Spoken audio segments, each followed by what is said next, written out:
Hey everyone, Mark and Joey back here on a Tuesday morning. A great day coming off the NHL finals last night.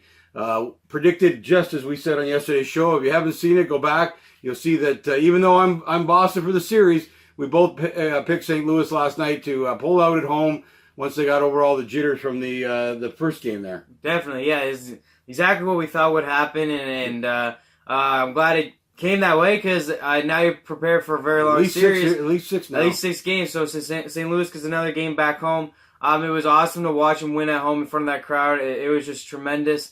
They brought out all the stops. They had Wayne Gretzky, Brett Hall. John Hamm was there, of course. He's a super fan. They all did interviews. Brett Hall got the crowd fired up with "Let's Go Blues" chants before the game. And that was on ice. That must have been pretty cool for the players, That was pretty right? cool and pretty loud. And he was pretty emphatic with it, so it was really awesome to see. And then they just started off with all that energy, scored 47 seconds into the game. So clearly they embraced it more tonight. They were more comfortable as again, what we said. We know the athletes' minds. We know how athletes feel. I've played sports my whole life, and that's just what happens. Your game one, you're a little nervous, but this one, you soak it in. You score 48 seconds into the game.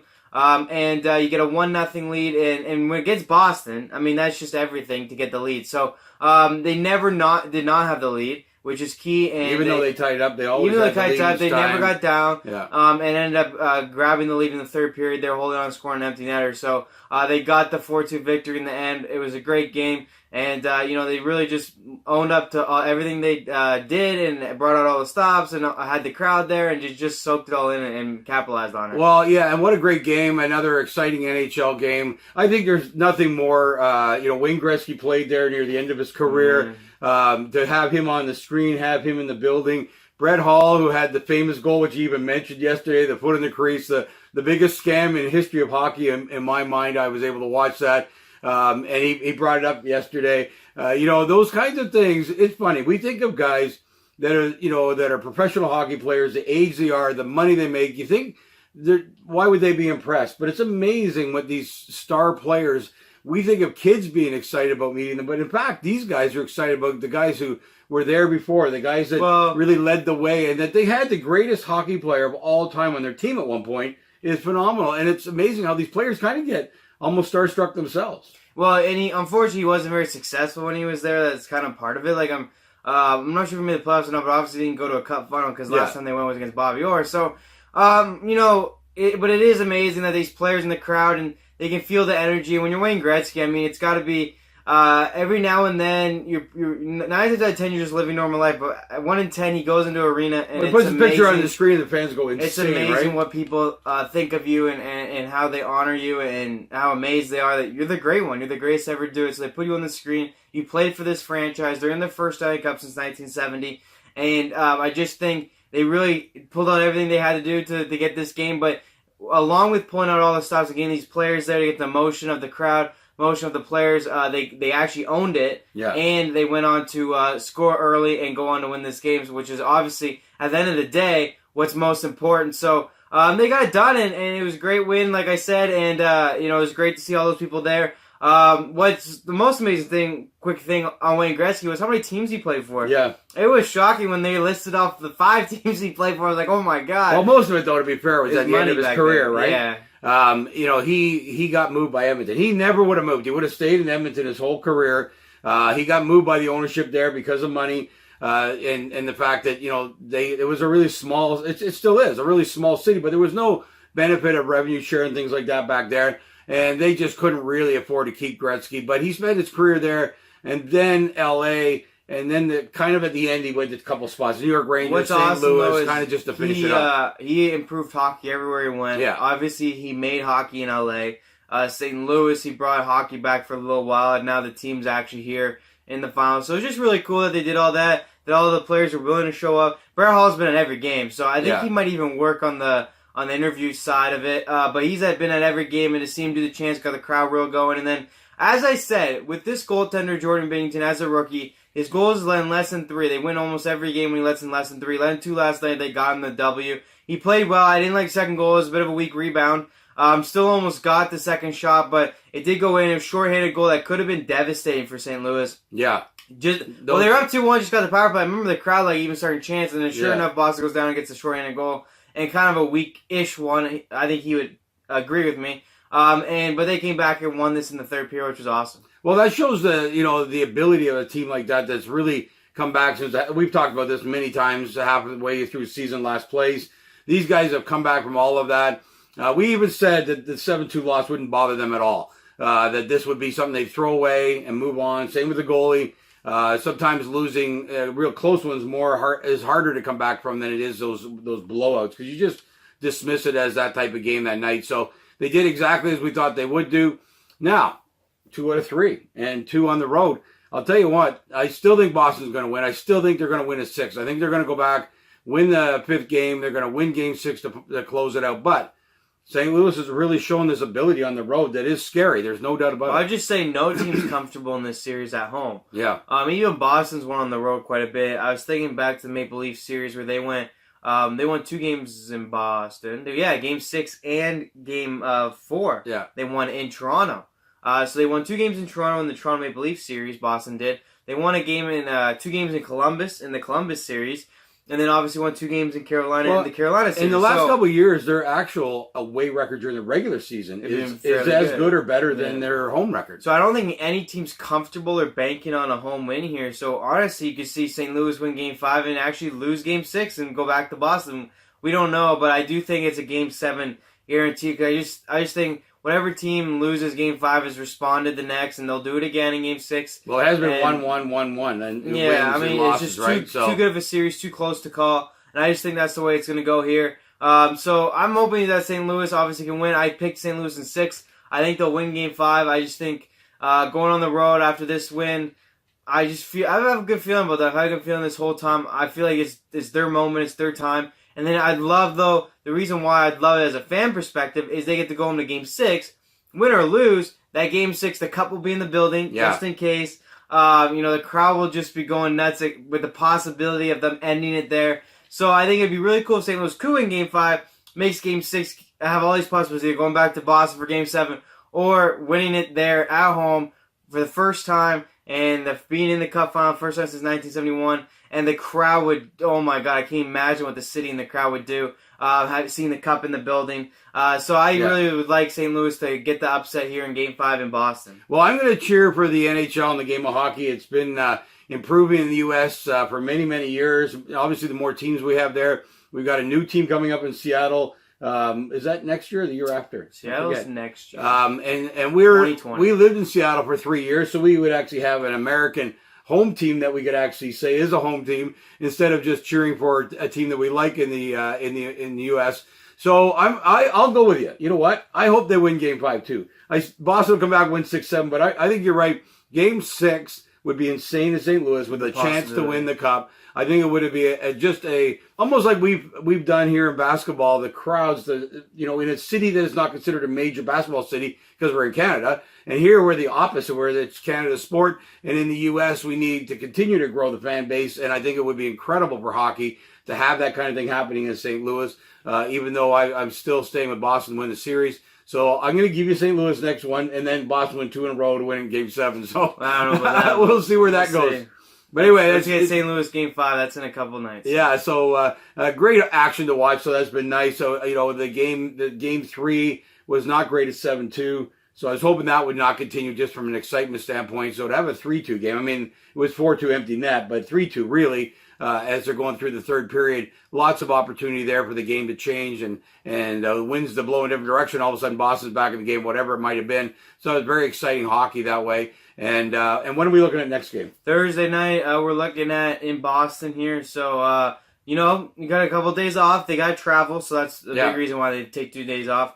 And Boston, speaking of crowds, that will be a hostile environment. There'll be some crowd to play against. Yeah. They know what's at stake. They support their teams. They got 2 champions in other sports, so they want this third one. It's not going to be easy, but obviously can be done. Tuukka Rask has still not had a bad game yet. He hasn't been, when the Carolina series was phenomenal. Yeah. Same in the Toronto Maple Leaf series, but he still hasn't had a bad game yet, so it's going to be tough to beat him. You got to let in less than 3 on your side to get it done in Boston.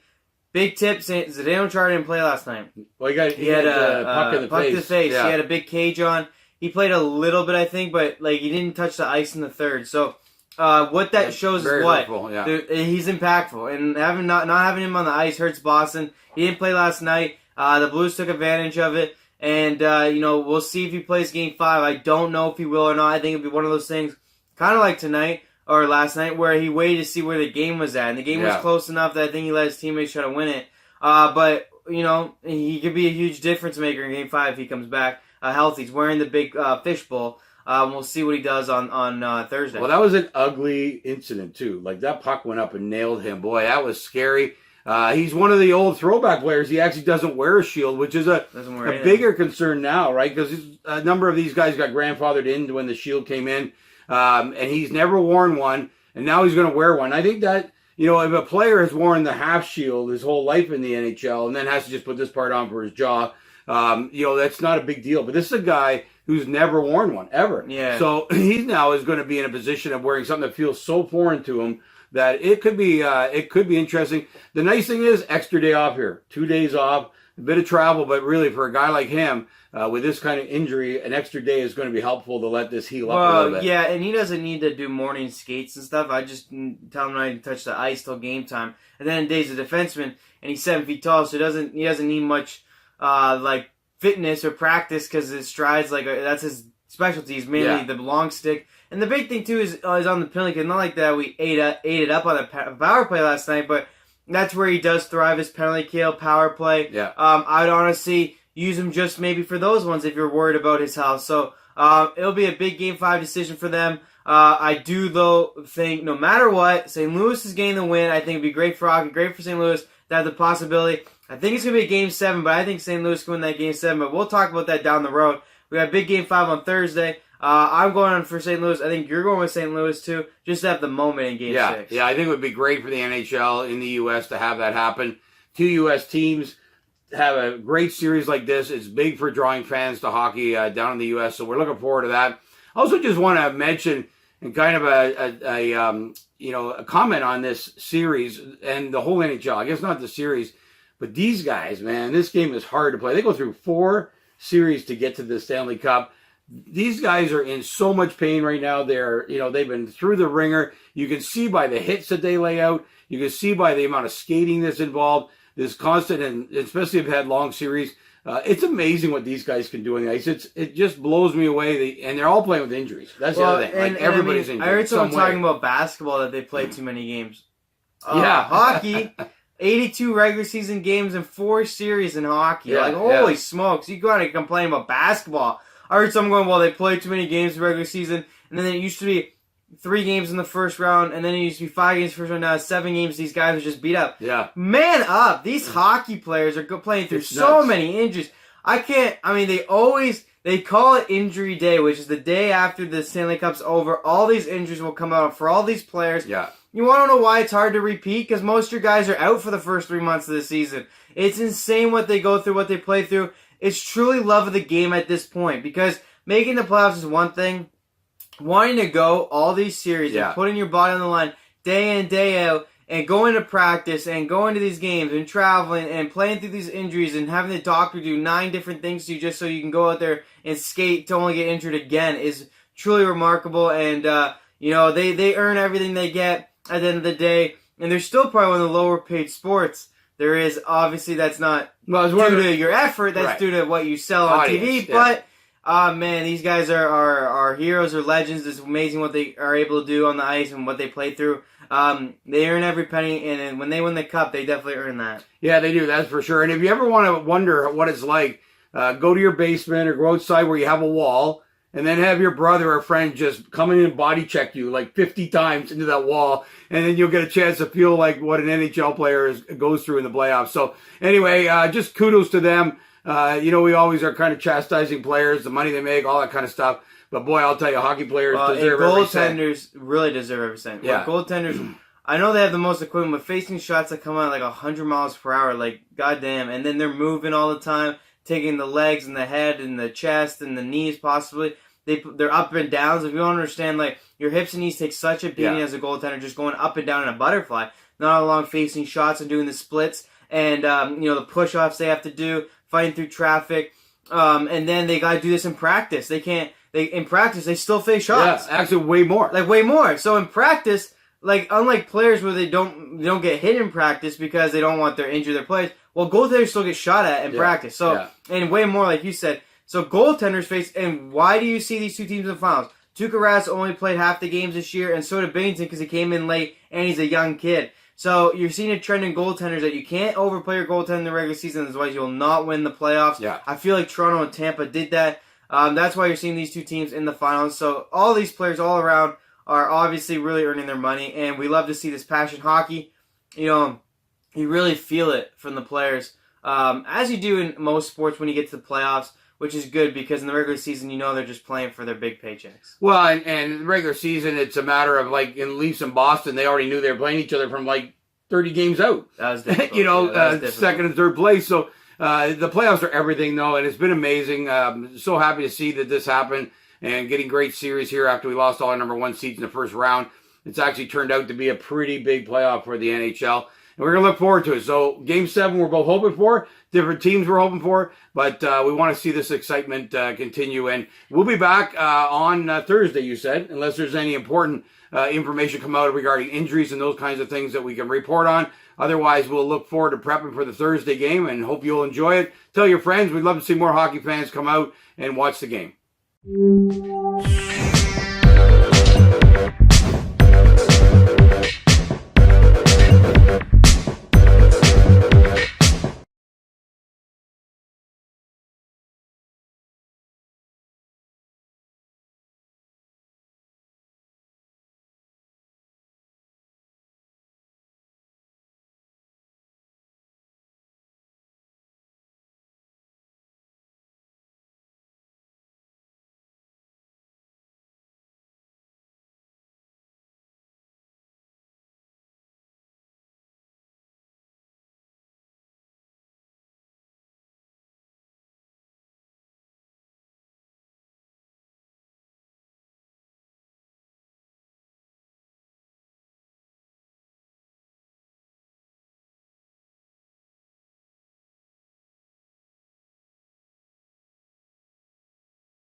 you.